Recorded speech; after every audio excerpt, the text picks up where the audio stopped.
ఈ యొక్క విశేష క్రతువు అంటే మొట్టమొదట ఈ యొక్క మహాసంకల్పంతో ప్రారంభించి ఆ తర్వాత గణపతి పూజతో నిర్వహించడం జరుగుతుంది. అలా జరిగింది.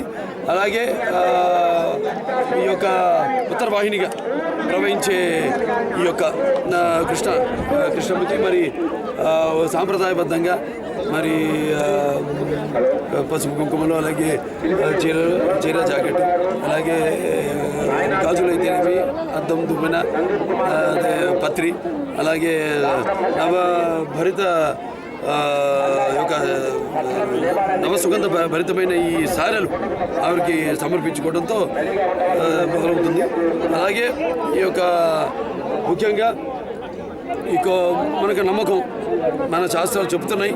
సో మనం మొదటి నుంచి కూడా మన తరతరాలుగా అందరూ ఆచరిస్తుంది. అదేంటంటే ముఖ్యంగా ఈ యొక్క